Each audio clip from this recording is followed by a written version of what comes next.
barkan mu da wannan lokaci barkan mu da saduwa cikin wannan shiri namu mai albarka mai suna gyara kayanka.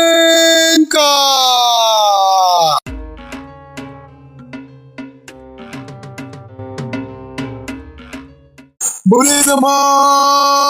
sauke mu raba ba. Kamar kullum ne kamar yadda muka saba za mu fara shirin namu daga babban kotu tafi da kanka ina gudanar da wani matashi wanda ya yi suna wajen su talawayen jama'a wanda aka gaba kasar mai zuwa yanzu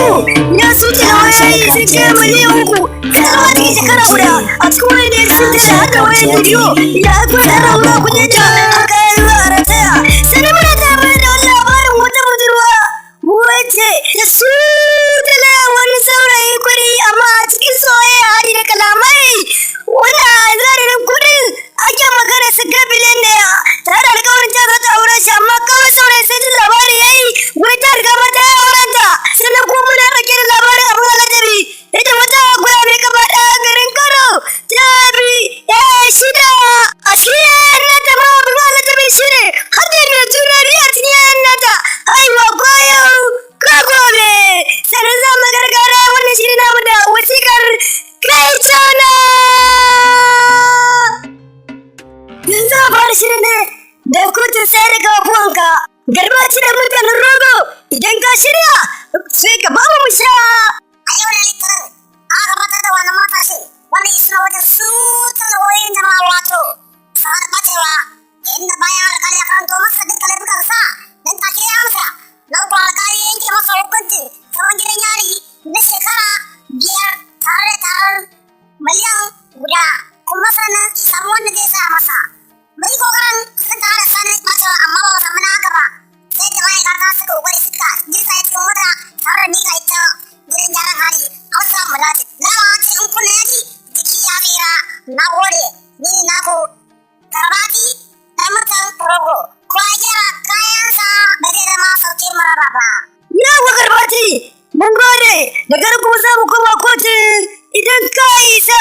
ka je wata budurwa ta amfani sa ga yan kalamata su tala wani saurayi har kimanin kudi naira miliyan na galiba ruwanka da shinkafa sai tuwo ya gare in ka shirya ba mu kokara a yau na babban kotu idan ka isa ka je a gabatar da Zainab idan kudi da wace Salim Ibrahim wanda aka san da Salim Smart shine ya kai ta kotu tare da cewa ina tuhumata da cewa ta ci amanarsa ta ci masa kuɗinsa tare da alƙawarin cewa za ta aure shi ta yi amfani da kalamai zakaka wajen sultale masa kuɗaɗensa ya ce a cikin wannan kuɗin nasu ma har da gadon yan wasu wanda isar ya ba ta kuɗin waɗanda su karsa ba su sani ba sai da wannan abin ya faru ne sanan ma suka sani sannan yake sanar da su bacin mai shara ya karanto sanar da idon kuɗi wannan dai bayanin da Salim ya zayyana sai ta ce ita wannan magana san ba ta san ma da ita ba ita abin da ya shiga tsakaninta da shi ta san cewa ta sai mata auren naira 100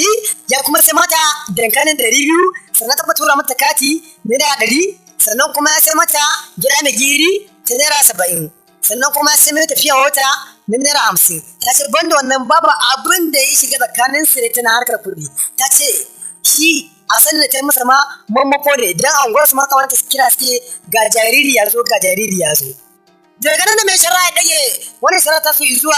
40 ga watan Disamba na wannan sabon shekarar zan shiga 2065